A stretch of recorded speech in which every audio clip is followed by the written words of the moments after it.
Olá, amigos do canal MFTV, sejam bem-vindos a mais um Brasileirão MFTV. Estamos aqui novamente depois da segunda rodada.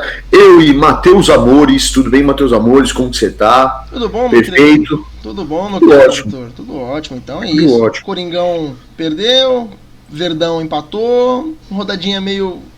Meio Flamengão. chata. Flamengão tomou uma. Vamos que vamos. Vamos lá. O campeonato começou quarta, a rodada começou na quarta-feira e tivemos rodada completa dessa vez, Matheus Amores. Por incrível que pareça, tem um jogo adiado, teve gente jogando infectada, mas ninguém, né? Nenhum jogo não aconteceu. Vamos lá. Às 7h15, Atlético Paranaense venceu o Goiás por 2-1 em mais um jogo sem transmissão do Atlético Paranaense. Ninguém tem informação do que aconteceu, mas não, tem gente sim que tem informação. Vamos ver aí o que o Eduardo Werner, torcedor do Atlético Paranaense, tem a dizer aí sobre o jogo do Clube Atlético Paranaense, o segundo no Campeonato Brasileiro 2020.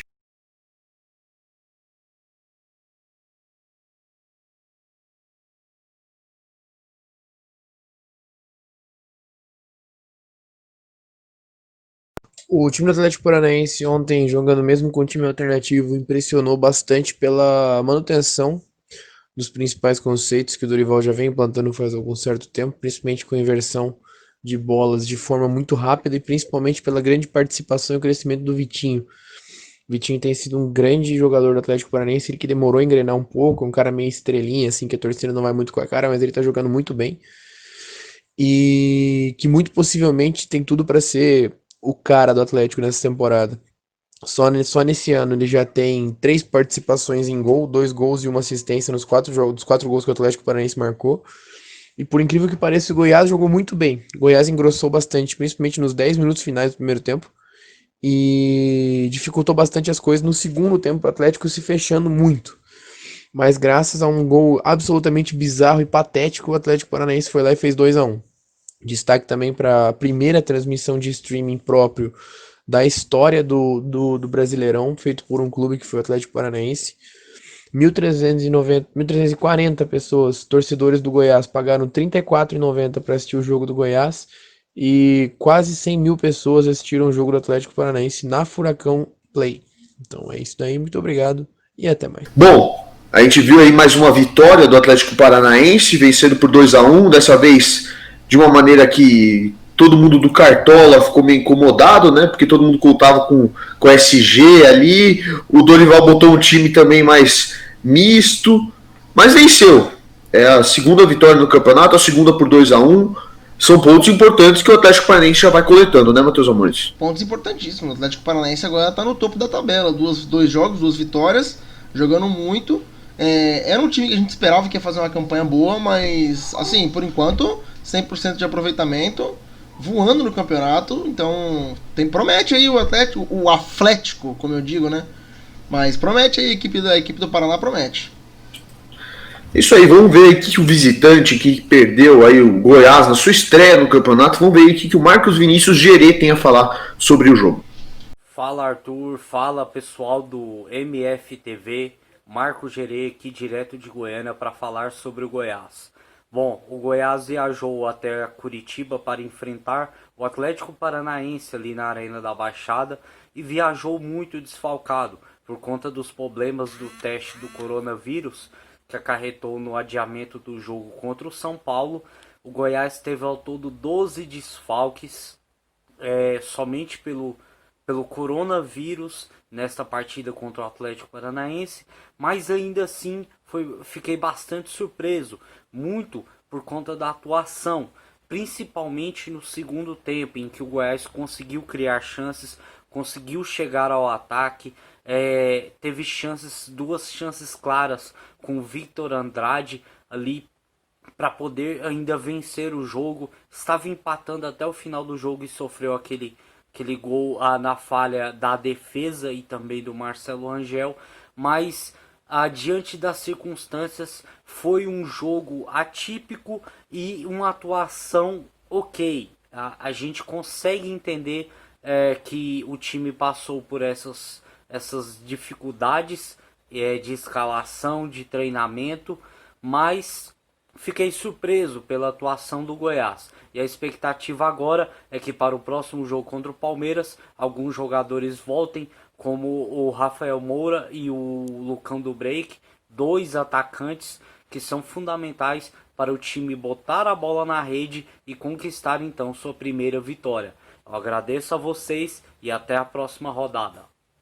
Bom, esse jogo aí, estreia do Goiás, a gente viu toda a palhaçada que aconteceu na última rodada, o Goiás só está estreando agora no campeonato, estreou com uma derrota, digamos que previsível, né, porque é o Atlético Paranaense, então acho que é normal perder, é um jogo que estava nas contas do Goiás perder. É um jogo que, com todo respeito à torcida do Goiás, mas o Goiás é uma equipe para brigar ali por meio de tabela, vaga em Sul-Americana.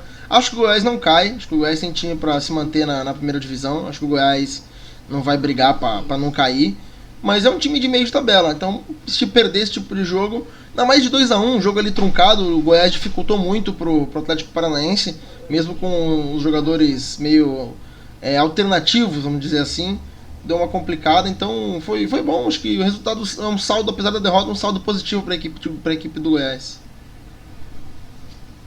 Exatamente, né? Bom, depois 7h15 também teve um jogo bem interessante, né, Matheus Amores? Corinthians foi até Minas Gerais enfrentar o Galo e vamos ver o que os donos da casa, qual a opinião de Rafael Orsini, torcedor do Atlético Mineiro, na vitória aí do Galo, a segunda seguida do campeonato.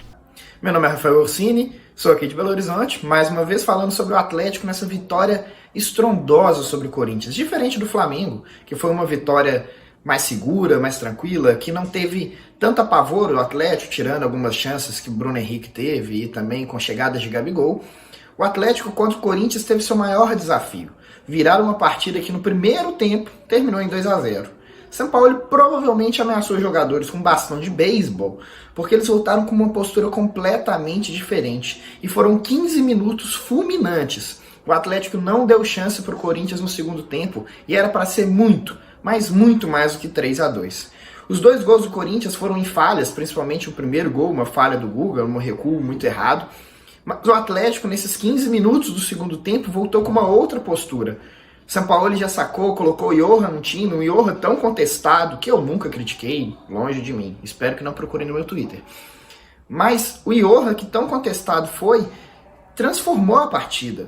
Em 2 gols que ele fez, o Atlético conseguiu já empatar e o Natan, um chutaço de fora da área, mas um chutaço, fez a virada. O Corinthians deu um ou outro susto, mas o Rafael defendeu. Mas ainda assim, o segundo tempo do Atlético foi assim, de manual, para não pôr defeito em ninguém. O susto ele faz parte principalmente da cultura do atleticano. Se a gente não se assustar, tá errado. Contra o Flamengo, tiveram alguns, mas foi seguro.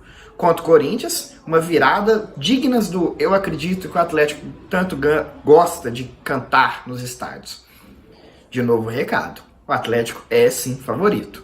Se é o favorito, eu já não sei. Mas que com certeza ele vai estar lá em cima, vai. E que vem o Ceará. Bom, o Galo mais uma boa atuação, conseguiu virar, né? Dominou o jogo, virou no segundo tempo. Acho que foi uma vitória merecida, né, Matheus Amores? Merecida. O Corinthians começou melhor o jogo, os primeiros 10 minutos, mas depois, assim, o Corinthians fez 2-0 no primeiro tempo, mas é aquele 2-0 do futebol ingrato, né? 2-0 onde o Galo atacou mais, jogou muito mais chance de gols, mas a bola não entrava. O Corinthians foi lá com méritos e fez 2-0. Mas aí no segundo tempo, em 15 minutos, o Galo veio arregaçando. Johan, ex-Palmeiras, né? Emprestado do Palmeiras pro Atlético, foi lá e resolveu a parada. Então, ex-Corinthians também, jogou na base aqui. Ex-Corinthians, a famosa lei do ex fazendo jus ao nome. Então o Galo mereceu vencer, podia ter sido até mais, mas 3-2 pro Galo, 6 pontos do campeonato. Tem torcedor empolgado, hein, Arthur? Tem torcedor empolgado. Exatamente. Então, acho que sobre o Galo é isso e vamos ver o que eu tenho a dizer sobre o jogo do Coringão. Vamos lá, diretamente do passado para agora. Vamos lá, Arthur Cartaneira, fala, corneta. Olá, amigos do canal MFTV, estava apresentando o programa, vim agora analisar a estreia do Corinthians no Campeonato Brasileiro. O Corinthians foi até Minas Gerais jogar contra o Atlético Mineiro.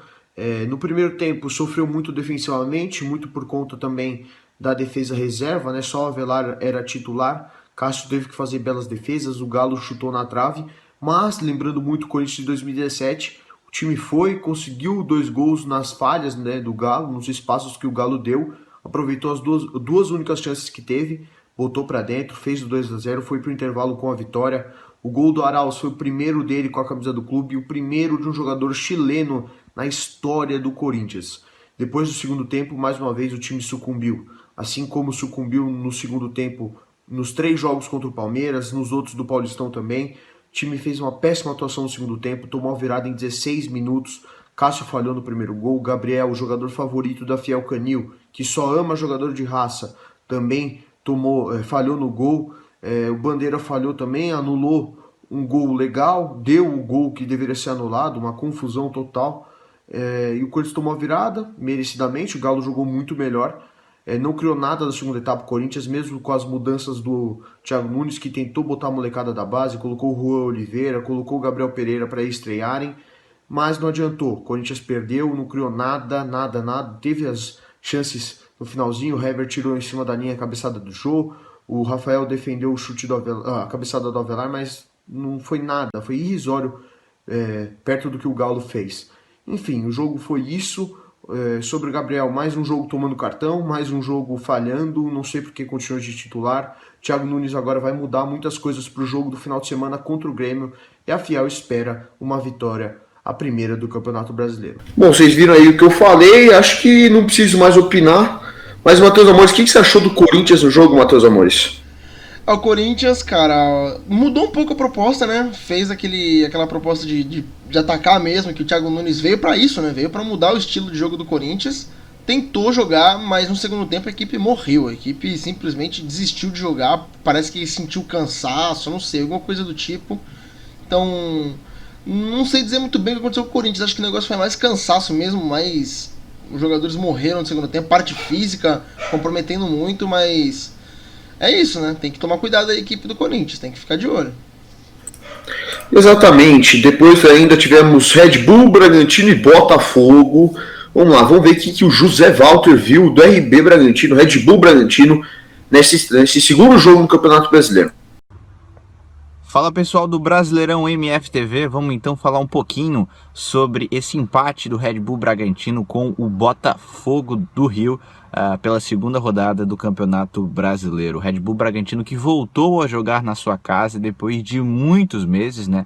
Já que nessa volta da pandemia o Red Bull teve que jogar em outros estádios, né? Ali no Campeonato Paulista, mas agora no Brasileirão vai poder jogar no estádio Nabi Abichedi, o Nabizão, como é popularmente conhecido pelos seus torcedores. O Red Bull conseguiu jogar muito melhor que o Botafogo durante o jogo, conseguiu criar oportunidades e esbarrou aí num grande goleiro. O Gatito Fernandes fez pelo menos 3 boas defesas, o que impossibilitou do gol do Bragantino, mas no primeiro tempo, o Bragantino conseguiu furar essa defesa e abriu o placar com o Alejandro, jogador aí que foi comprado do Atlético Mineiro no começo desse ano e pouco jogou durante o Campeonato Paulista, mas está recebendo oportunidades agora e marcou o gol.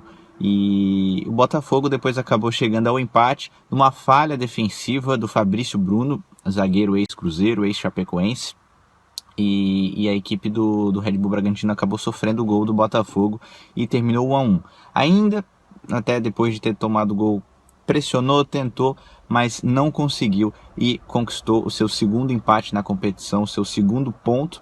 Agora o Bragantino não venceu ainda no campeonato, mas também não perdeu. Tem 2 pontos. O time ainda continua, né, com o técnico Felipe Conceição, que ainda insiste em alguns jogadores, ainda insiste em deixar o Claudinho no banco, que é, sem dúvida nenhuma, o melhor jogador dessa equipe e um dos melhores jogadores do país. Tem muita qualidade o Claudinho, que novamente entrou no segundo tempo e entrou muito bem ajudando o time.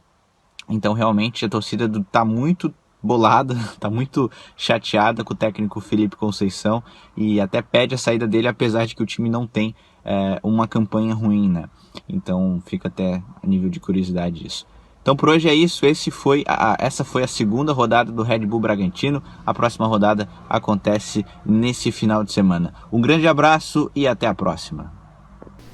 Bom, então a gente ouviu a opinião do José Walter. Tudo que a gente falou do jogo contra o Santos, que é pegar um ponto na Vila é beleza, perder 2 pontos contra o Botafogo dominando em casa não é, né, Matheus Amores? Não, obviamente não é da melhor ideia pro Red Bull Bragantino perder esses pontos em casa. Obviamente, o Bragantino deixou de somar 2 pontos. Deixou de somar 2 pontos contra a equipe do Botafogo, que não merecia o empate. Não merecia empate de jeito nenhum. Então, perdeu 2 pontos o Bragantino. O que ganhou na rodada passada jogando com o Santos na Vila, perdeu agora em casa contra o Botafogo. Bom, vamos ver o que o Guilherme Monteiro tem a falar sobre o Botafogo, né? Vamos ver o que ele falou aí do Fogão. Fogão que tá estreando no Brasileirão, estreou essa última rodada. Olá amigos da MFTV, aqui quem fala é Guilherme Monteiro e eu vou contar um pouquinho como foi a estreia do Botafogo no Campeonato Brasileiro. Bom, o Botafogo realizou a sua estreia na última quarta-feira, já pela segunda rodada do Campeonato Brasileiro, né? Já que a primeira, o seu adversário, o Bahia, não pôde jogar devido às finais do Campeonato Baiano, e esse confronto ainda não há data definida. O Botafogo enfrentou o Red Bull Bragantino e decepcionou sua torcida com uma atuação bem abaixo e bem ruim. A equipe alvinegra teve muita dificuldade de trocar passes, de sair jogando, com uma equipe sentindo bastante falta do Pedro Raul na referência do ataque, e que por mais que o Babi, que foi o autor do gol, entrasse em campo, ainda foi uma equipe de muita pouca produção ofensiva. Outras peças, como o Nazário e o Caio Alexandre, também foram muito abaixo. E o que acende o sinal de alerta para algum desses jogadores também em campo, já que com as novas contratações, alguns deles talvez possam perder algum espaço. Então isso fica de alerta exatamente para esses dois atletas. Falando já um pouco do Bragantino, né? O Bragantino impôs seu ritmo de jogo, uma equipe muito intensa durante os 90 minutos, soube circular muito bem a bola e envolveu o Botafogo com toques rápidos, que foi bem tranquilo, né? Balançar a defesa do Botafogo durante o jogo. Você vendo que no momento que a equipe saía para pressionar, deixava muitos espaços, e fazendo com que em poucos toques o Bragantino chegasse ao último terço e já finalizasse.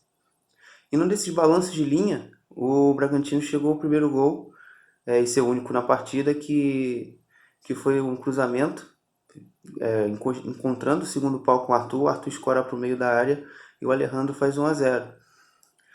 Já avançando um pouco, o Botafogo buscou durante todo o primeiro tempo circular, mas a bola pouquíssimo chegava ao último terço e sequer o time fez alguma finalização perigosa. Só uma finalização talvez do Luiz Henrique, que forçou uma defesa boa do goleiro Cleiton, mas fora isso nenhum lance de perigo. Já na segunda etapa, o gol sai num lance rápido, uma inversão, encontra o Guilherme Santos arranca e cruza para o Babi, que fazia o gol do empate e dá o alívio, né? Já que a partida do time havia sido bem ruim. Então fica de saldo desse jogo, um saldo muito negativo, e que o Autuori irá precisar mexer algumas peças, né? Principalmente nesse meio campo, para fazer com que a equipe tenha intensidade e consiga também exercer um domínio sobre seus próximos adversários. Bom, então a gente viu a opinião dele sobre o Botafogo. Tudo que a gente falou que foi ruim pro Bragantino, né, pro Red Bull, é bom pro Botafogo. Principalmente pela ótima atuação do goleiro Gatito Fernandes. Gatito Fernandes fazendo mais uma grande atuação, mostrando por que ele é um dos melhores goleiros do Brasil. 7 defesas. Absurda a atuação do goleiro paraguaio, né, Matheus Amores? Não, muito boa a atuação do Gatito, jogou muito. Pra quem colocou no Cartola, arregaçou com o Gatito Fernandes. Jogou muito, viu alguns lances, não viu o jogo inteiro, viu alguns lances do jogo do Botafogo com o Red Bull, mas o Gatito, numas 3, 4 defesas ali, salvou o Botafogo 100%. Então, sempre foi um bom goleiro, sempre foi uma válvula de escape do Botafogo, o Gatito Fernandes, e continua sendo. Pelo visto, vai continuar sendo, né? Exatamente. Depois, às 8 horas, começou a surpresa, o jogo que ninguém esperava na rodada, né, Matheus Amores? A gente viu aí um Flamengo entrando num esquema meio nada a ver, com o Rodrigo Caio de lateral direito, uma coisa meio uau, que depois a gente veio a descobrir que o Rafinha está de saída do clube carioca, né? Confirmado hoje pelo Marcos Braz. E o que aconteceu, Matheus Amores? 3-0 para o Atlético Goianiense. Vamos ver aí o que o João Pedro Bolzan tem a falar sobre a vitória do time de Goiânia. Jogando no estádio Pedro Ludovico Teixeira, aqui em Goiânia, o Atlético mostrou como seu hino diz tem mesmo a força quente do Dragão e ganhou de 3-0 do Flamengo. Gols de Yuri, Jorginho e Gustavo Ferraris. Mais impressionante até que o resultado foi a forma de jogo do Atlético. Quem conhece a equipe sabe que ela é bem ofensiva, mas não se esperava que contra um adversário como o Flamengo, e principalmente depois de 5 meses sem jogos oficiais, o Atlético jogasse dessa forma. Essa foi apenas a segunda vitória do retrospecto do Atlético sobre o Flamengo. A primeira, tão acachapante quanto essa, foi em 2011, um 4-1 em pleno Engenhão, que na época tirou a invencibilidade da equipe de Ronaldinho. O próximo jogo agora do Atlético é contra o Sport, aqui em Goiânia, no domingo às 7 horas da noite. João Pedro Bolzan de Goiânia, para a MFTV.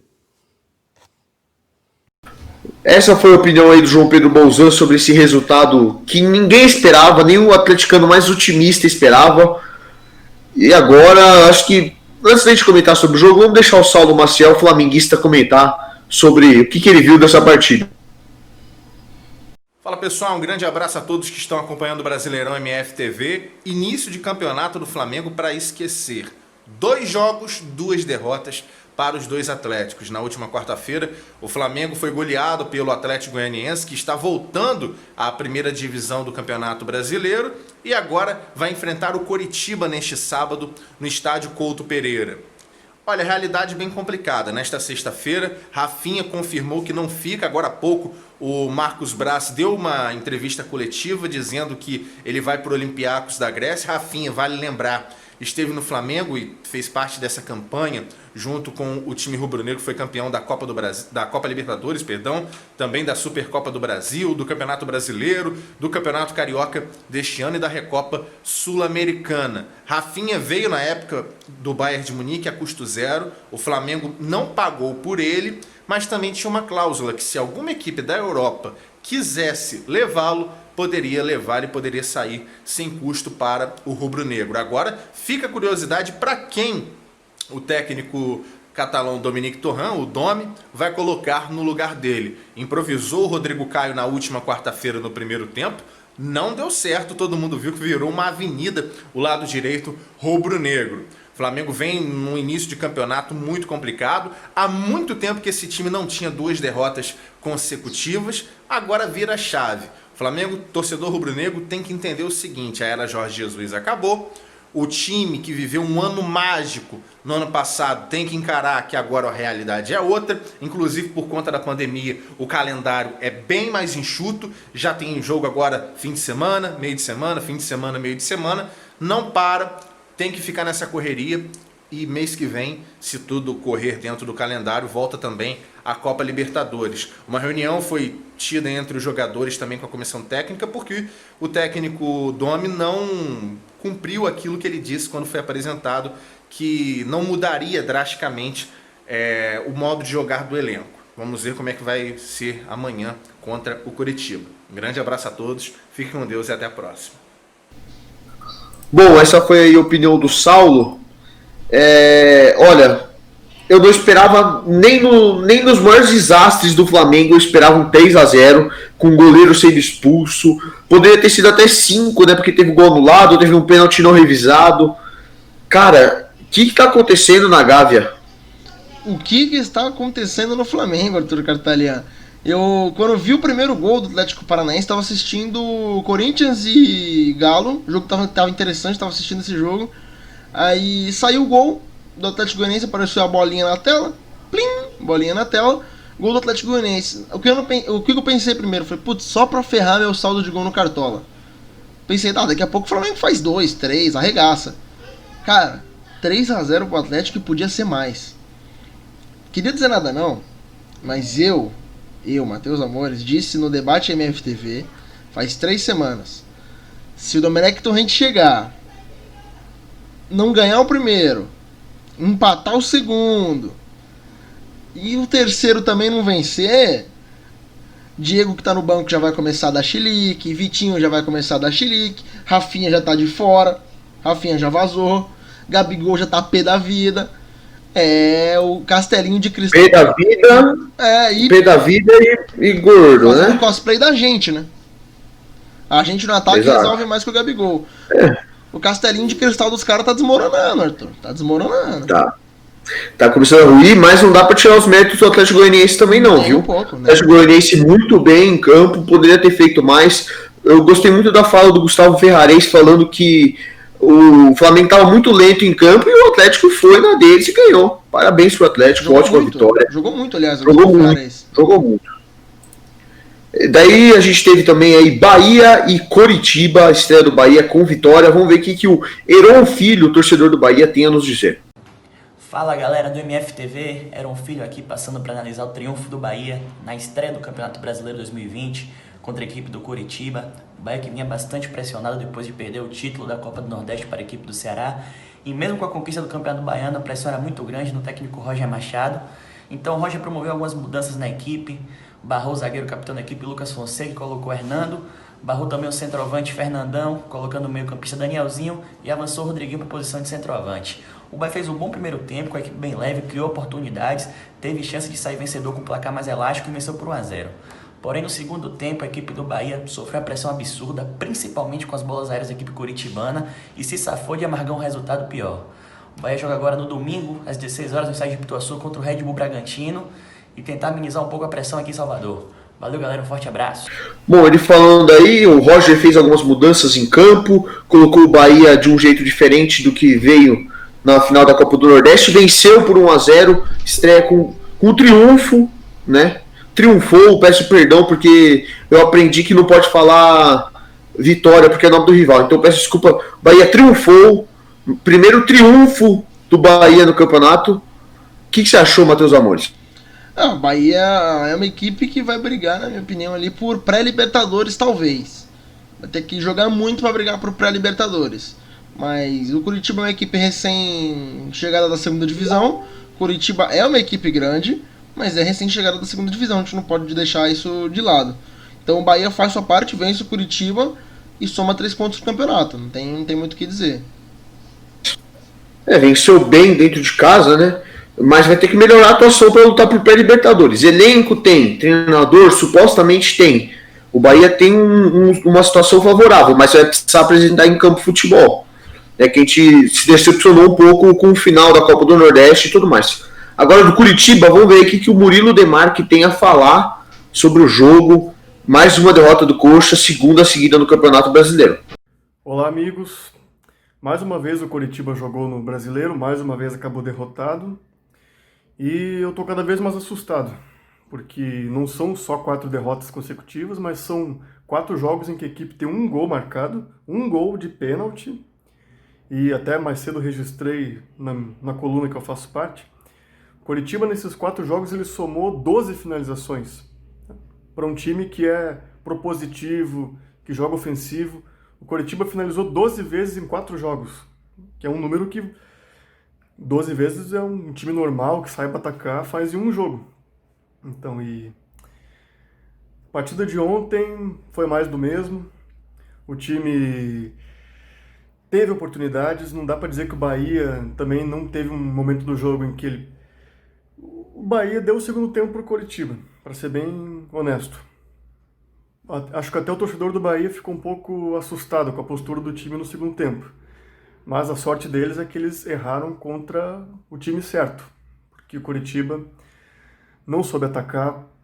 Assim, a exemplo do que foi lá na outra partida de sábado contra o Inter, o único lance de perigo foi um chute de fora que bateu no travessão. No mais, ataques que não dão em nada, o time tentava um ataque por um lado, não dava certo, ele passava 2, 3 minutos, ele ia lá de volta e tentava o mesmo lugar, não tentava nada diferente. Então, assim, um time que é propositivo, que quer atacar, que quer fugir do rebaixamento fazendo jogos de igual para igual com os adversários, eu Olha, e tem torcedor que está preocupado com os concorrentes. Veja, quais são os concorrentes aí? Atlético Goianiense, que ontem enfiou 3 no melhor time da América. O Sport, que ganhou na estreia de 3 também.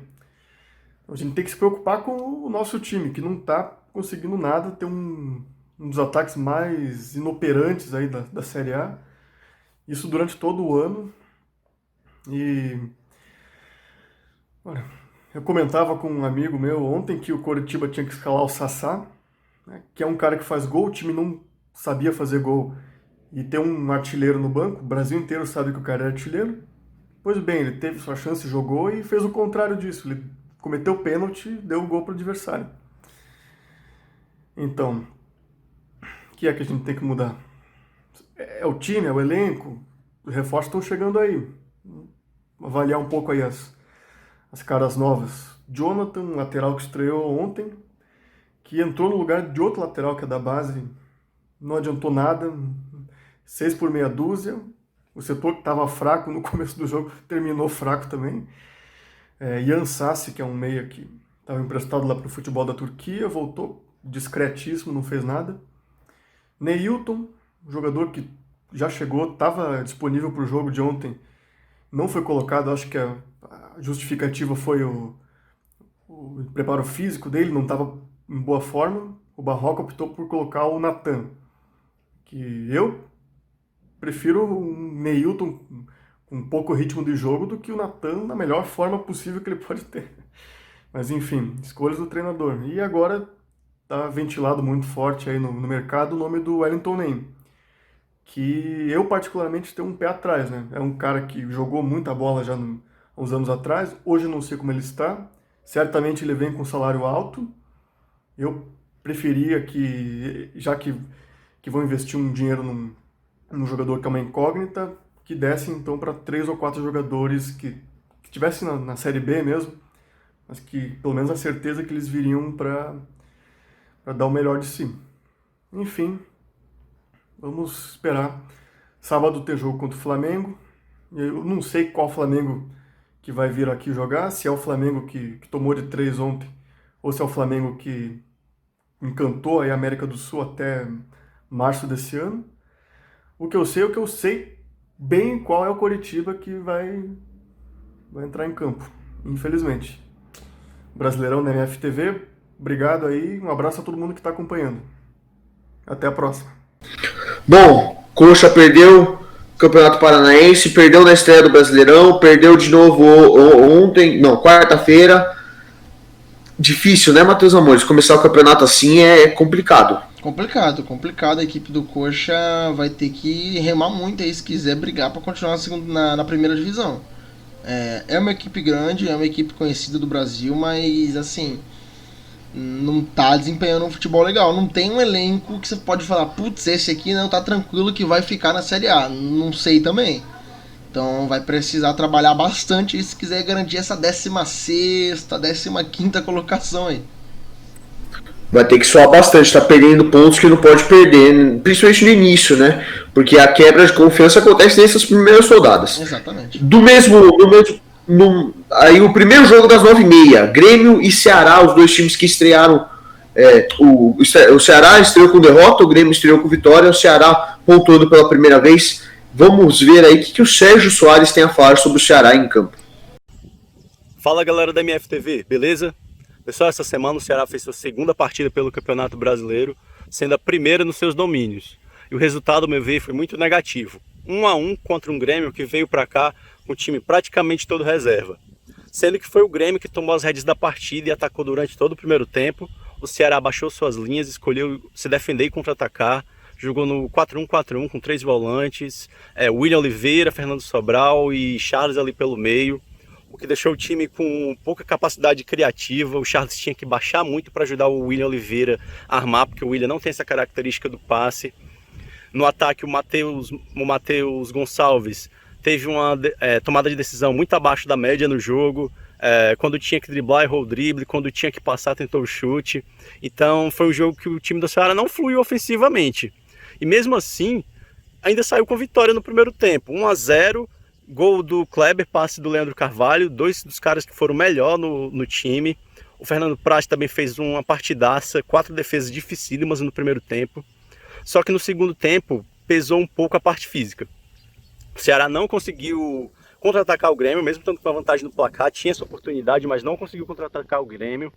O gol do Grêmio, no final das contas, acabou saindo numa falha, ao meu ver, do juiz, num lance com 2 faltas seguidas, uma no Leandro Carvalho e outra no Fernando Sobral. A no Fernando Sobral, que foi a segunda, uma carga por trás do zagueiro do Grêmio, uma falta óbvia que o juiz não marcou, e o Grêmio partiu no contra-ataque com 2 jogadores do Ceará caídos, chegou com uma vantagem numérica muito grande dentro da área e fez um gol fácil. E aí, como eu falei, pesou a parte física, o Ceará não teve força para atacar o Grêmio. Faltou também uma parte do elenco, né? Vina, Felipe Bachola, uns caras que contribuem bastante para o time e não estão à disposição. Então é isso, resultado péssimo. Para a próxima partida contra o Atlético Mineiro, acredito que alguns jogadores vão ficar na capital, não vão viajar, porque a parte física tem pesado demais. Charles e Fernando Sobral são 2 dos caras que acredito que devem ser poupados, porque você vê que no segundo tempo eles estão extenuados. E com isso a expectativa para a pontuação não fica muito boa, né, no jogo contra o Atlético. O jogo é em Minas, mas vamos ver se a tática que o Guto aplicou nesse jogo contra o Grêmio é aplicada no jogo contra o Atlético e funciona. Acredito que agora é o momento de aplicar essa tática.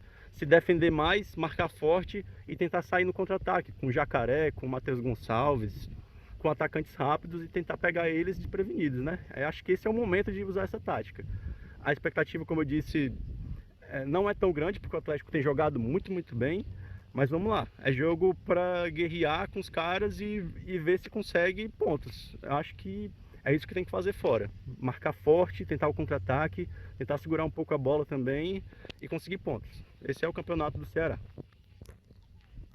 Bom, primeiros pontos da equipe campeã da Copa do Nordeste, né? Começou vencendo o jogo, mais um gol do Kleber, que rendeu declarações ótimas no grupão do Zap. Se você não ficou sabendo, depois eu te conto, Matheus Amores. O Grêmio finalizou mais, mas mesmo assim o jogo terminou empatado. Um bom resultado para o Ceará, no meu ver, né? Ótimo resultado pro Ceará, Começou perdendo o campeonato pro Sport, né? Então, um empate contra o Grêmio sempre bem-vindo. É da mesma toada que eu falo da equipe que empatou, o Red Bull Bragantino. Empatou contra o Santos, ótimo. Empatou contra o Botafogo, mais ou menos. Agora o Ceará perdeu do Sport, ruim. Empatou com o Grêmio, bom empate pro Ceará e mal pro Grêmio, né? Exatamente, né? Bom, daí a gente vai ver agora a opinião aí do Lucas sobre o jogo do Grêmio. Vamos ver o que ele vai falar. Opa, é que eu tô resumindo o jogo do Grêmio ontem pra vocês. Pelo amor de Deus, um time dormindo, né?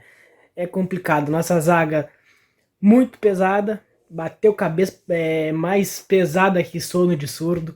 O nosso ataque ali, nosso Benjamin Button, o Tassiano e o Isaac não deram conta do recado, se atrapalharam muito ali de quem ia ser o camisa 10, quem ia armar o jogo e quem ia ser o falso 9, no fim não fizeram nenhum nem outro. É incrível como o Grêmio perde consistência, como o Grêmio perde o rendimento com a saída de algumas peças. E no Campeonato Brasileiro isso não pode acontecer. Tem que manter o nível de um time reserva para um time titular. Nem foi um time reserva, né? Tinha alguns jogadores titulares, então eu coloco como um time misto. A gente viu um time do Grêmio brigando por um ponto, né? Parece que não passou em nenhum momento na cabeça dos jogadores buscar os 3 pontos, né? Principalmente na cabeça do Renato, também nosso treinador, que no final do jogo colocou o Thiago Neves, que entrou mal demais, era a chance dele mostrar serviço e entrou mal demais mais uma vez, jogando de terno, parecia que estava morto. E no final do jogo colocou o Juan, mais um zagueiro, o que eu não gostei, porque mostrou que o time estava buscando só um ponto mesmo. Acho que poderia buscar algo mais, principalmente naquele final do jogo ali, botar os guris da base ali para fazer uma correria e tentar os 3 pontos, que é importantíssimo, principalmente fora de casa, né? São pontos que lá na frente fazem falta. Agora a próxima rodada contra o Corinthians, sábado, tem que somar 3 pontos para se manter na parte de cima da tabela ali e brigar por alguma coisa. Bom, ele começou aí com uma piadinha que estava dormindo, que o jogo foi sonolento. O Grêmio acho que poderia ter entregado mais, né, Matheus Amores? Ah, com certeza. No último programa do Brasileirão eu já disse isso. Eu disse que o Grêmio contra o Fluminense ficou devendo, na minha opinião. Na minha opinião, o Grêmio ficou devendo. Mas agora ficou devendo mais ainda, né? Empatou com o Sport num jogo horroroso, Deus me livre. Jogo péssimo de se assistir, triste eu diria.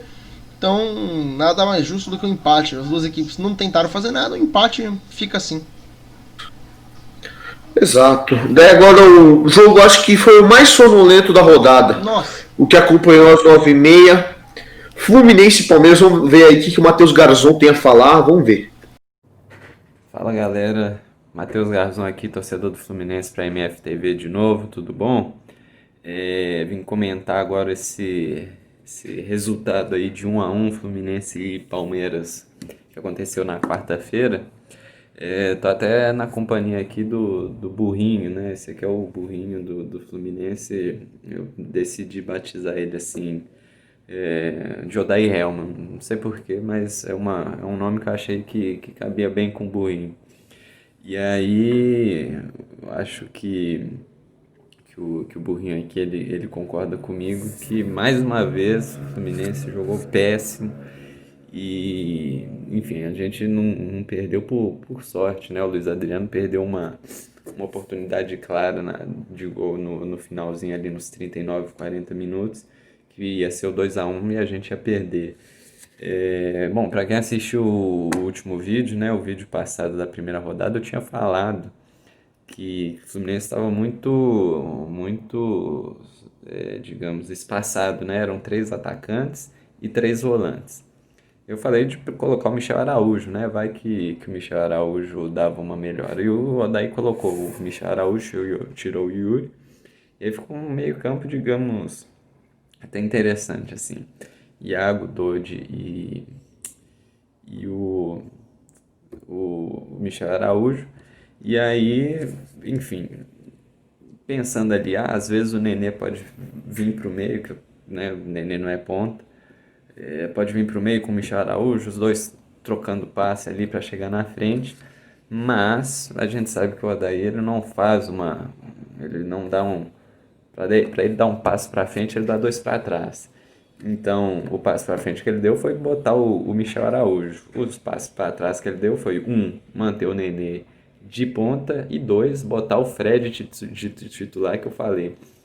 Quando o Fred tiver 100%, o Odair Hellmann não vai ser frouxo, vai colocar de volta o Fred. E assim, ele nem esperou o Fred estar 100%, né? Tanto que o Fred, mais uma vez, machucou, saiu com 30 e poucos minutos. E, enfim, o grito da torcida já está sendo, né? O Fred vai se tratar. O Fred vai se tratar, né? Isso aí, se tivesse tendo a torcida, essa aí seria o canto do ano. Bom, o Fred, além de não fazer nada e se machucar, ele ainda entregou o primeiro gol para o Palmeiras. E aí foi só o Fred sair que a gente conseguiu fazer o gol, né? O Evanilson, que não é ponta, estava na ponta, voltou para a posição original dele. O Marcos Paulo, que entrou no lugar do Fred, foi para a ponta. Evanilson foi ali numa jogada que deu sorte, desviou. E aí, bom, empatamos e aí, beleza. Falei, às vezes agora a gente consegue ir para cima. Mas não foi o que aconteceu, o segundo tempo foi péssimo. As substituições foram horríveis, né? O Odair Hellmann, não sei por qual motivo ele tá colocando o Wellington Silva, que não tá jogando nada, né? Ao invés de colocar o Fernando Pacheco. Ainda entrou o Ganso, que eu não chamo de Ganso, eu chamo de Canso, né? O Ganso, ele joga, ele parece que tem medo de se sujar, né? Aquele pessoal germofóbico. A bola chega, ele já dá o toque assim. Aí a bola chega e devolve assim. E não adianta nada, né? Ele não corre, ele já é homofóbico, ele não gosta de suar também. Então ele não sua, ele não corre, ele não gosta de que a bola toque nele, tem dividida, ele sai de perto. E aí, enfim, o Fluminense não jogou nada no segundo tempo. A gente tem que ser sincero também, o Palmeiras não jogou nada. E o segundo tempo foi péssimo de assistir. No fim das contas, eu acho que esse 1-1 ficou de bom tamanho pro Fluminense, dada a péssima escalação e as péssimas substituições que a gente fez. E assim, né, agora faltam 44 pontos. Eu espero que o Odair possa ser demitido o mais rápido possível e ver se a gente volta. Com um treinador bom, que tenha boas ideias, que saiba que o Nenê com 50 anos não é ponta, que o Egídio não é jogador de futebol, que o Igor Julião também não é jogador de futebol, e aí a gente possa, a partir disso, começar a caminhar e melhorar o nosso rendimento dentro do campeonato, tá certo? Um abraço para vocês todos aí, o Odair também tá mandando aqui um tchauzinho. Até a próxima. Jogo agora contra o Internacional no domingo. Vamos ver, né? Vamos ver o que vai ser. Vamos ver o que sai daí. Falou. Bom, Matheus Garzão introduzindo aí seu mascotinho, o Odairzinho, né, dele, o Odair Hellman dele. Cara, acho que o torcedor do Fluminense tá com birra do Odair com razão. O Fluminense não ganha há muito tempo, as escolhas que ele faz são completamente injustificáveis. E o Fluminense também não apresentou nenhum perigo pro Palmeiras praticamente no jogo, né? Não, nenhum. O gol do Fluminense foi um achadaço. Tanto que na hora que eu tava assistindo o jogo, eu vi a falta sendo cobrada. Eu pensei, meu Deus, o que eles estão fazendo? Olha que jogada horrorosa. E aí saiu o gol. Eu fiquei tipo, não entendi. Mas, né?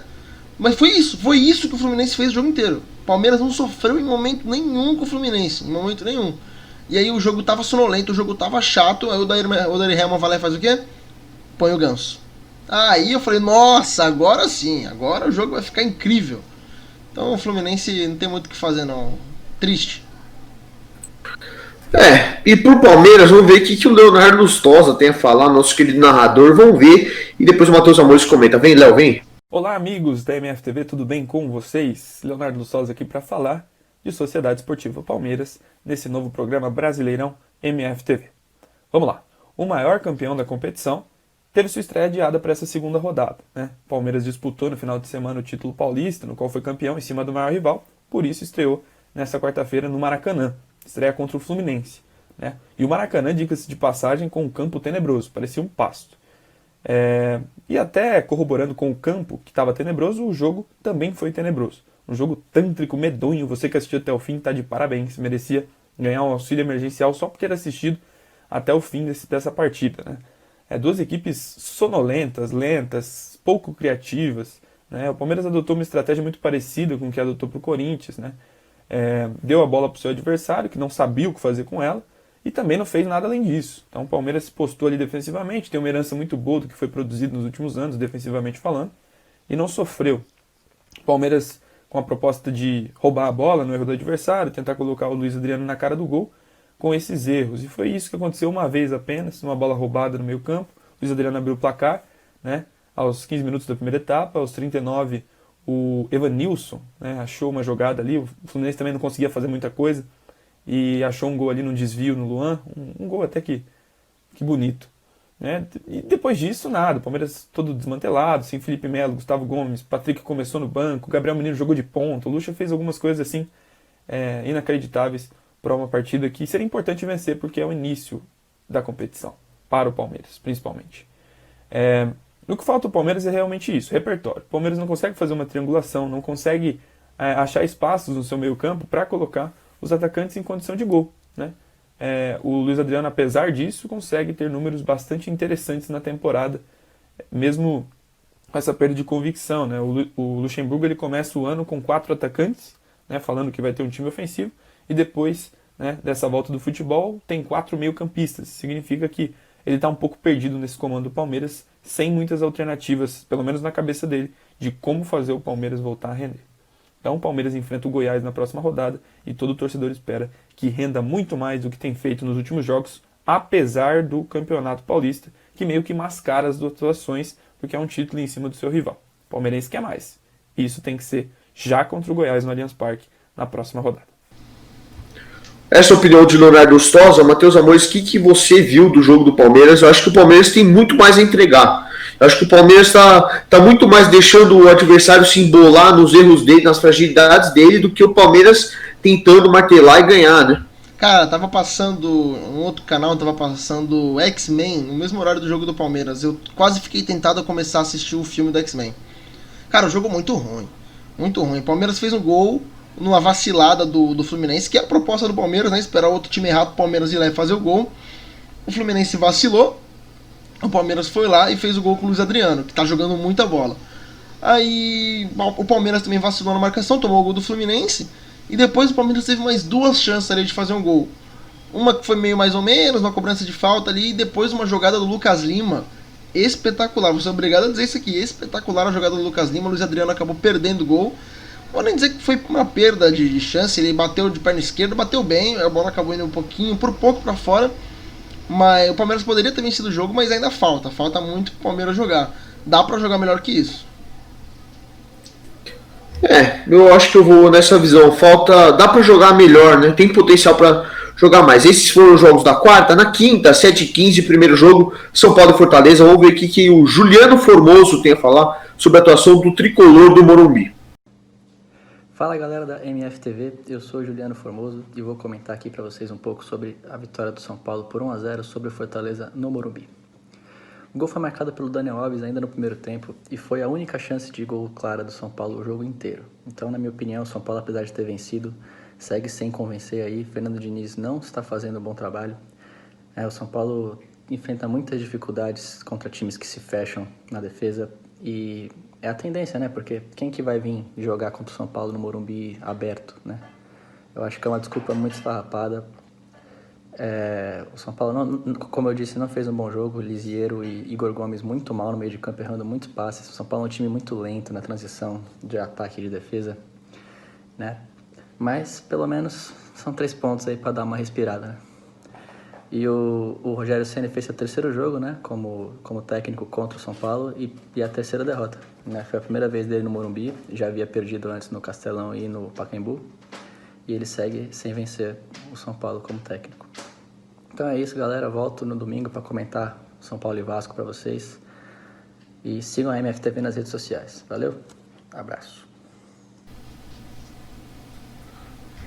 Olha, eu concordo. Eu acho que o São Paulo não está apresentando muita evolução, não. O São Paulo está apresentando muito mais do mesmo. Vai ser difícil se continuar assim pro resto do campeonato. O São Paulo que tem aquela ideia de jogar bonito, né? Ideia de Fernando Diniz, aquela, não, vamos sair jogando, toque de bola, não sei o que. 1-0 jogando feio. Virou a ideia do Corinthians, né? 1-0 jogando feio e é nóis. Então o Fernando Diniz precisa mostrar uma evolução aí no time. Não tá do jeito que o torcedor quer. Venceu, mas não sei, não tá legal. Vamos ver aí o que o Rodrigo Alencar tem a falar sobre o Fortaleza, segunda derrota seguida. Vai doer um pouco esse início de campeonato. E aí galera, beleza? Tô aqui para falar sobre São Paulo e Fortaleza, que ocorreu ontem no Morumbi. Primeiro jogo do Rogério Ceni como técnico do Fortaleza na sua antiga casa. O jogo terminou 1-0 para o São Paulo com o gol do Daniel Alves aos 42 minutos do primeiro tempo. O torcedor do São Paulo e aquela pessoa que gosta de futebol, que não torce Fortaleza, deve ter saído nada satisfeito da partida, né? Realmente não foi um jogo de alto nível. Mas o torcedor do Fortaleza sai esperançoso porque foi uma partida em que o time teve mais atitude, teve mais bola do que nos jogos anteriores do Nordestão e na estreia contra o Atlético Paranaense. O gol saiu, né, no primeiro tempo, na minha opinião, uma falha individual do lateral Bruno Melo, que teve a oportunidade de tirar a bola ali na área, mas acabou sendo antecipado pelo Daniel Alves, tomou a sua frente e acabou abrindo o placar. E foi o placar definitivo do jogo. No segundo tempo, o Fortaleza teve mais controle, teve mais bola.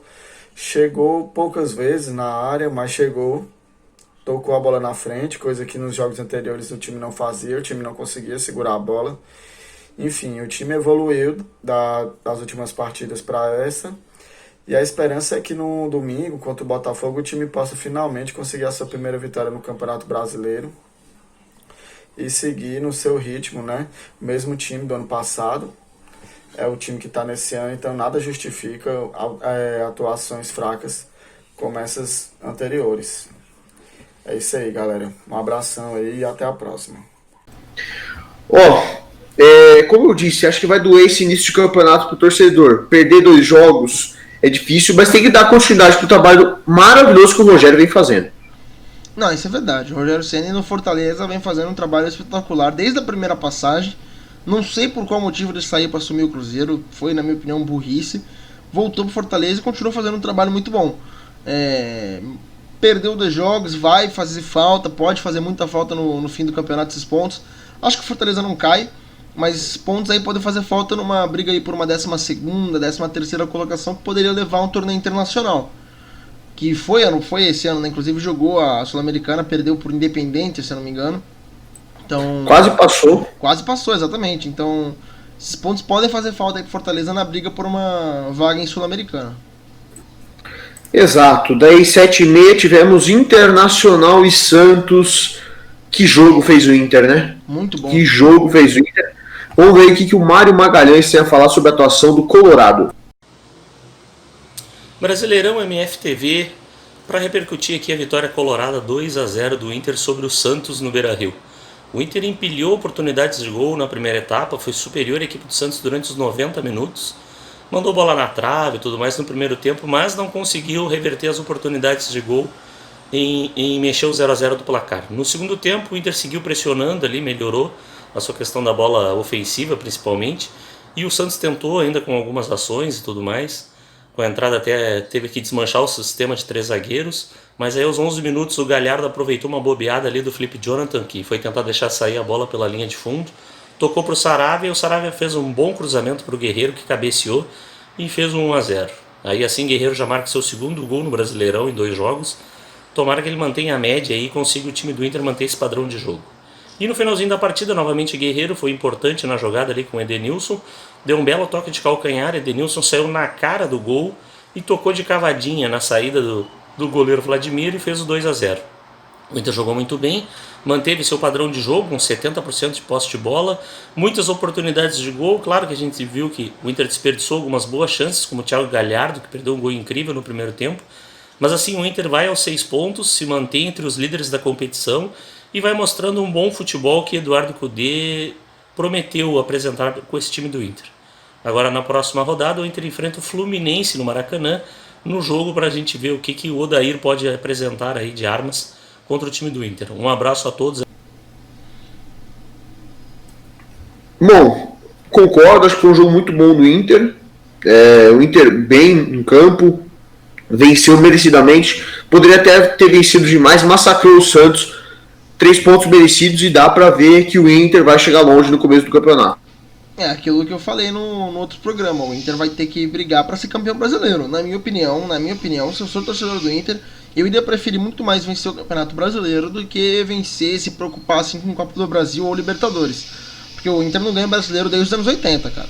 Então é um título que tá escasso aí na galeria de títulos tão vasta do Inter, né? Que é um clube gigante do Brasil.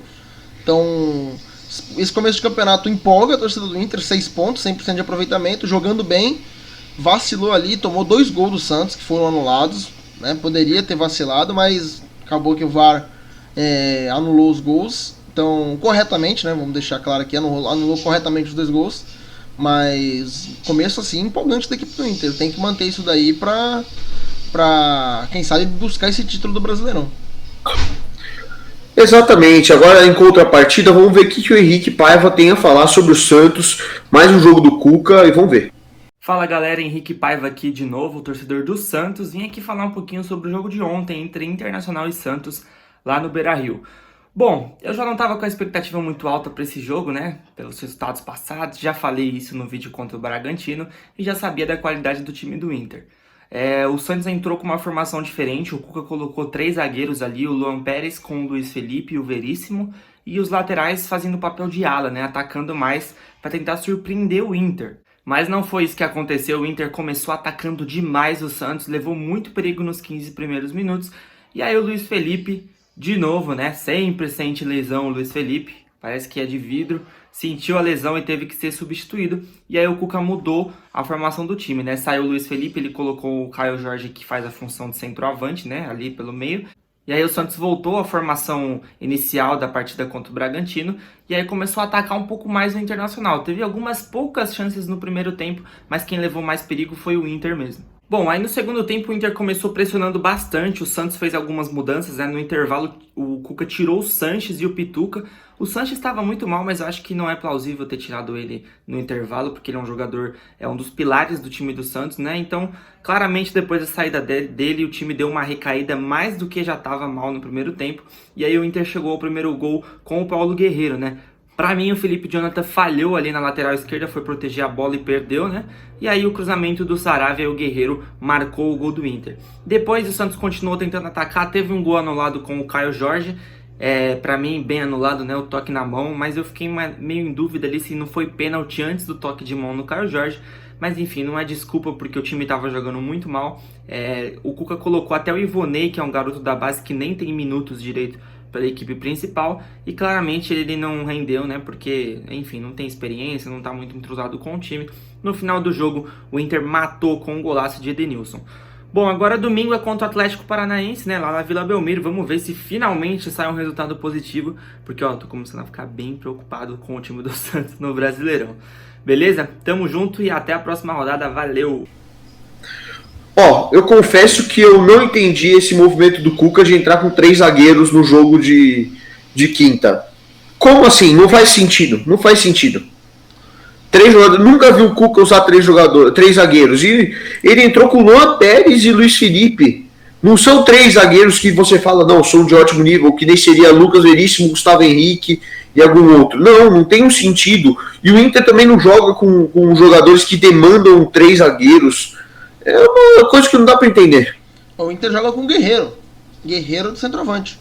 Não tem por que ter 3 zagueiros, tem um centroavante. O Thiago Galhardo ele joga ali flutuando e tal, mas não é um centroavante fixo. A equipe do Santos tem um problema com 3 zagueiros, cara, desde a época do Sampaoli. O Sampaoli fazia isso sempre em jogos grandes. Jogos clássico contra Palmeiras, Corinthians, São Paulo, jogo de Libertadores, jogo de Sul-Americana. São Paulo ia lá e mudava o esquema do time completamente com 3 zagueiros. Aí o Cuca vai lá, mesma coisa, jogo importante, tome 3 zagueiros. A torcida do Santos deve estar bem infeliz, viu? Nossa. Deve estar uma felicidade de sorriso de ponta a ponta do rosto, né? Agora, um jogo que eu me surpreendi. Vasco Sport, o Vasco tá legal de assistir. Vamos ver aí o que o Caio tem a falar sobre o jogo do Vasco. Olá, amigos da MFTV, me chamo Caio. Vou falar um pouquinho sobre o Vasco, que jogou ontem contra o Sport. Gostei muito da forma que o Vasco jogou, da maneira que o Ramon posicionou o time, principalmente no momento ofensivo, dando mais opções para atacar, adiantando o Pikachu, abrindo bem os pontas, o Gabriel Peck e o Thales, apesar de não fazerem jogadas agudas. Eu gostei muito porque ataca com mais pessoas, chega mais pessoas na frente da área para finalizar. Tanto que ocorreu o gol lá do Felipe Bastos, o rebote do cruzamento do Benítez. Gostei muito da maneira como se defendeu. Principalmente o Henrique fechando aquela linha ali de 3. Foi muito bem ontem, juntamente com o Castan, que ontem praticamente não deixou passar nada. Gostei principalmente do Benítez, sua melhor partida com a camisa do Vasco até o momento, dando dribles, dando chute, né, o cruzamento para o primeiro gol.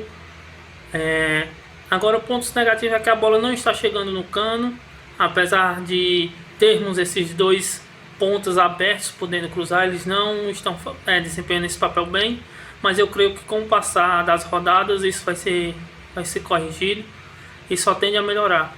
Falar um pouco sobre a estreia do Paredes. Foi mais para segurar o resultado, porque o Vasco estava na frente do placar, não tinha tanto o que fazer. Foi só mais para recompor ali a posição do Peck, que saiu. E é isso, só tende a melhorar mais e mais. Abraços. O Vasco ganhou com 2 gols do Felipe Bastos, aí eu fiquei muito surpreso, mas foi a lei do ex. A lei do ex é a única que funciona aqui no Brasil. É um jogo interessante de assistir. O Ramon tá fazendo um trabalho legal de se ver no Vasco. O Vasco, né? O Vascão da massa. tá jogando bem, tá mostrando um futebol interessante a equipe do Vasco. Então, o torcedor, eu não vou dizer que pode se empolgar, mas eu acho que o rebaixamento esse ano vai ser tranquilo de evitar. Aparentemente parece que vai ser algo que o Vasco vai passar sem problemas. Espero não estar zicando, porque eu tenho não vou dizer um carinho, mas eu gosto um pouco da equipe do Vasco. Eu acho uma equipe legal, tradicional do Brasil. Então, espero que esse ano consiga aí buscar uma vaguinha em campeonato internacional, quem sabe uma pré-Libertadores, brigar ali com o Bahia, com o próprio RB Bragantino, quem sabe.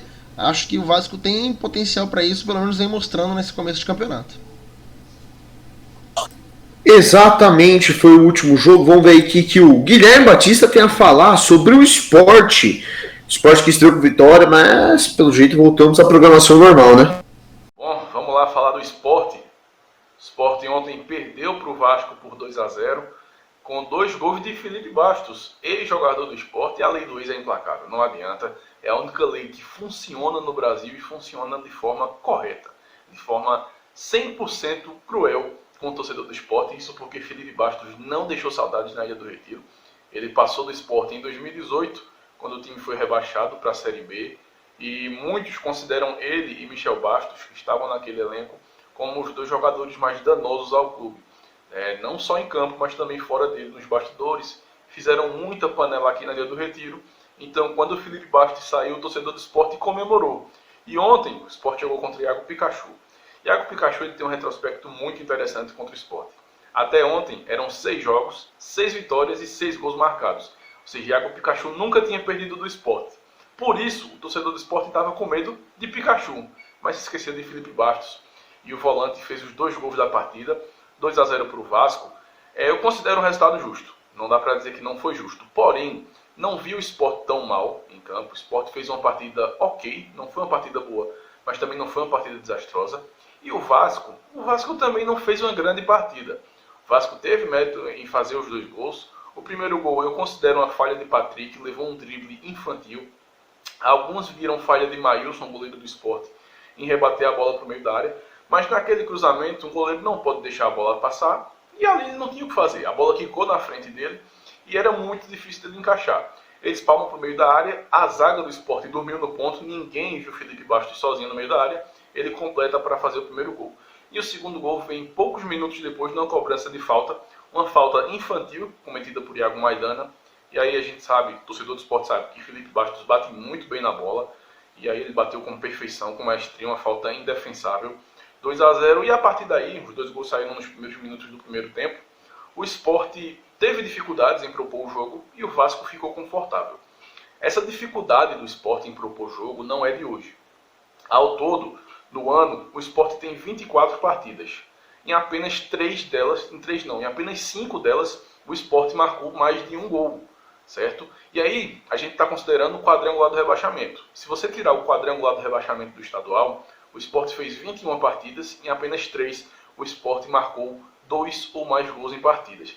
É um time que não consegue atacar, é um time que não consegue virar jogos. O Sport, desde que saiu perdendo esse ano, não conseguiu virar nenhum jogo. Toda vez que o Sport sai atrás do placar, no máximo ele vai empatar.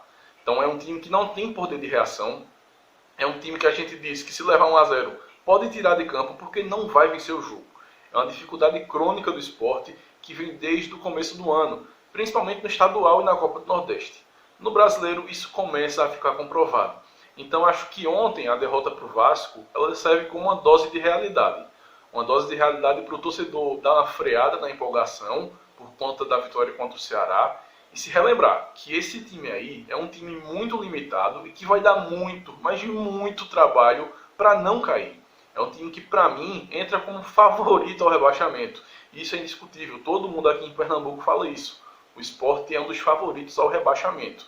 Então, se esse time quer melhorar, se esse time quer ter condições de permanecer na Série A, acho que um ponto-chave é ter esse poder de reação. E para isso o Sport precisa contratar. O Sport precisa de homens de criação. O Jonathan Gomes não faz essa função. Todo mundo conhece, torcedor de São Paulo, torcedor do CSA. Jonathan Gomes não é um homem de criação. Aqui no Sport, por falta de opção, ele está jogando como esse homem de criação. Ele não rende. A gente já percebeu que ele não vai render ali. Os pontas são muito arame liso. O ataque do Sport é um arame liso desgraçado. Então, o setor ofensivo do Sport ele precisa ser reforçado com urgência, se esse time quer de fato permanecer na Série A. Quanto ao setor defensivo, é um setor que tem algumas falhas, mas eu não vejo a defesa do Sport como um fator preocupante agora. Porém, também precisa de reforços, principalmente na lateral esquerda. Sander não tem um reserva. O reserva de Sander é o Juba, que é um jogador da base. Você não pode confiar tanto num jogador da base na Série A. Então, são reforços pontuais que o Sport precisa para começar a brigar por algo mais nesse campeonato brasileiro. É isso, um abraço. Nos vemos no domingo, quando o Sport enfrenta o Atlético Goianiense lá no Estádio Olímpico em Goiás. Outro confronto direto, e esse o Sport não pode perder.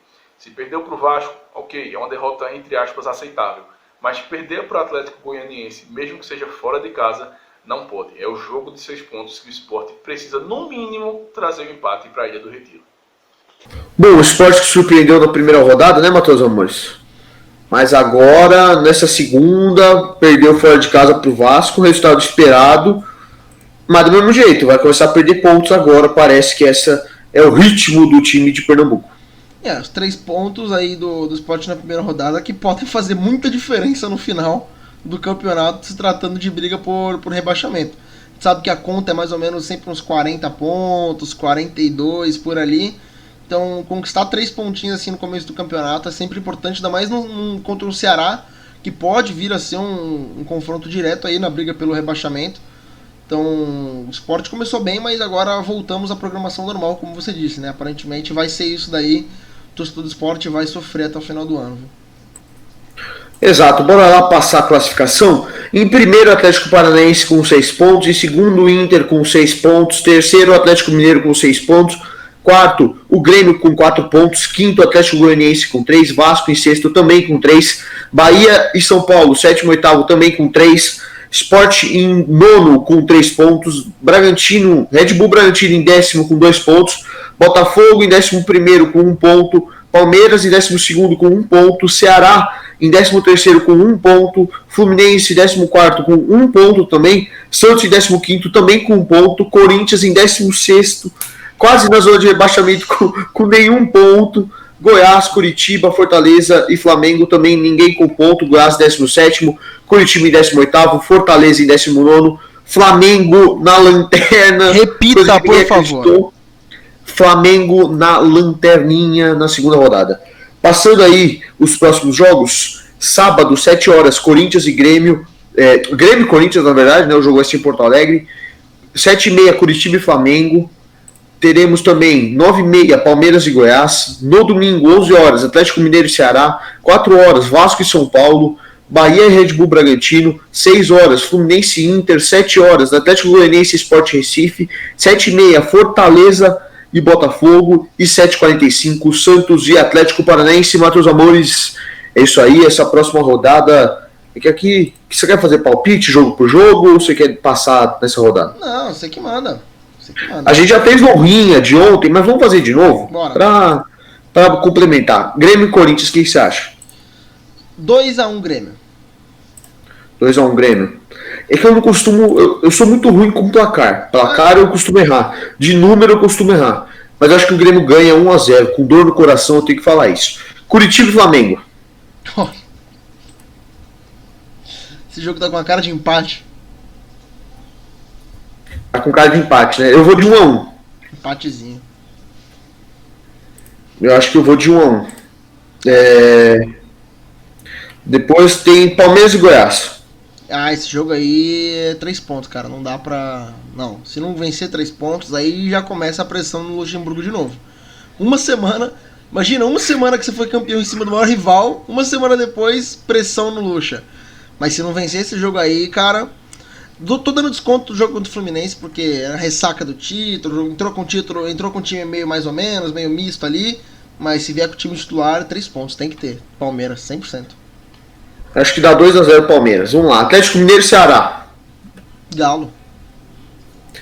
Acho que eu vou nos 3x0 Galo. Vasco e São Paulo.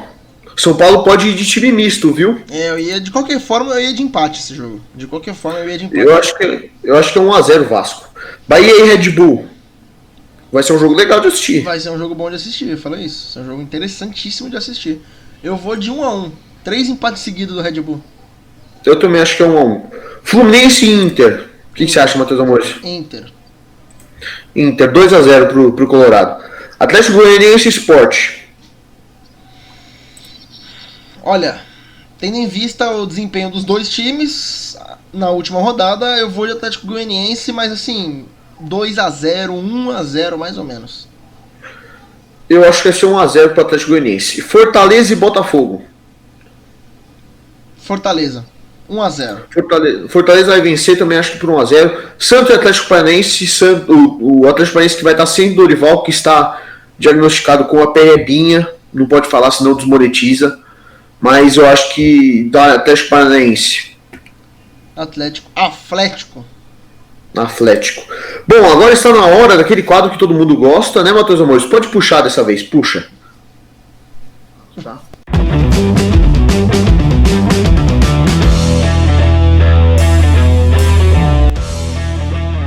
Bate-bola. Vamos lá, começa aí o nosso bate-bola. Matheus Amores, craque da rodada de bate-pronto. Cara, Johan. Eu sigo o relator, vou de Johan também. Johan jogou muita bola. Ele mudou completamente o time do Galo, tipo, no sentido de fazer o time concluir as jogadas. O Galo criava, mas não concluía. Johan trouxe isso. E o mérito, vou dar o mérito também pro Ferrarese e pro Felipe Bastos. Pode ser também. Mas o Johan é mais conhecido como o sobrinho da Leila, né? Tem cara daqueles sobrinho rico que a tia bota pra jogar no time. É verdade. Era isso. Johan, sobrinho da Leila, craque da rodada. Mas ele foi o craque pra mim. Com essas menções honrosas, né? Sim. Vamos lá. Gol da rodada, Matheus Amores. Gol da rodada. Cara, eu vou... Tem uns gols bonitos. Tem o gol do Gustavo Ferrarese. Mas o gol do Natan, pra mim, se você vê no ângulo de trás, assim, a bola sai, cara, do gol e volta, velho. Gol do Natan contra o Corinthians. Tem vários gols bonitos. Gols do Natan contra o Corinthians. Gol do Arauz pelo Corinthians contra o Galo. Tem a cavadinha do Edenilson, cavadinha do Rodriguinho, gol do Ferrarese. Essa rodada tá difícil, mas eu vou deixar meu clubismo gritar. E eu acho que foi o gol do Arauz. A jogada foi bonita. Foi bonita. Foi um gol bem bonito que eu não vi há muito tempo no Corinthians. Agora, decepção da rodada, Matheus Amores. Eu acho que agora todo mundo vai junto. Clube de Regatas do Flamengo. Acompanho o relator. Clube de Regatas do Flamengo, mais uma vez. Péssimo. E falando em Flamengo, todo mundo botou um monte de jogador do Flamengo no Cartola, se decepcionou, e vamos dar uma moral pra nossa liga do Cartola. Com certeza. Né, Matheus Amores? Vamos lá, liga do Cartola. O líder da rodada foi o Guipa, com o Vasco do Pará, se eu não me engano é o nome do time dele, eu vou até conferir aqui, mas ele conseguiu por pouquíssimo mesmo, assim, na raspa do tacho, no finalzinho, passou a Amanda ia para segunda liderança seguida, mas não, dessa vez o Guipa ganhou essa rodada, está na conta aí dele, que é o presidente, né, presidente do time, deixa eu conferir aqui, Vascão Paraense. Então, parabéns pro Guipa. O time mais rico é o da Amandinha, valorizou bastante, tá? Com muito dinheiro, muito escorpião no bolso para gastar. Vai escalar quem estiver imitando quando quiser. O problema, Arthur, de ter muito dinheiro é que você fazia muito dinheiro para escalar. Cresce o ouro. Não é nem isso. Você faz muito dinheiro para escalar os melhores jogadores. No momento, os jogadores mais caros são do Flamengo. Aí tu fica. Mas eu acho que cresce um pouco o olho também, que você, quando tá com dinheiro, você tem que tomar cuidado, porque senão você vai sempre escalar os tops, você vai minando um pouco sua fortuna. Daí, o Lanterninha, quero que você adivinhe o Lanterninha, Matheus Amores. Eu sei nome e sobrenome. Matheus Fidelis. Não, da rodada. Da rodada? Achei que era do geral. Lanterninha da rodada. Não, mas do geral, eu vou fazer uma de advogado do Fidelis. O Fidelis entrou só na segunda da rodada, tá? Ele perdeu a primeira. Se fosse isso, ele entrou na primeira e quase subiu o Miltinho no geral. Exatamente. Ele quase passou o Miltinho no geral. Mas nessa lanterninha, nessa rodada, quem foi, Matheus Amores? Milton Prudente. Não, Madison Martins. Achei que tinha sido o Miltinho, eu não entrei. Não, foi o Matson. Foi o Matson lanterninha da rodada. E esse é o nosso programa, né, Matheus Amores? Esse é o nosso programa. Vamos lá, depois da próxima rodada, do fim da próxima rodada. Muito obrigado por você que assistiu até aqui. Se inscreva na MFTV. Fique ligado nesse cara aqui, que está todo dia, quase, toda madrugada no canal Roxinho. Hoje tem.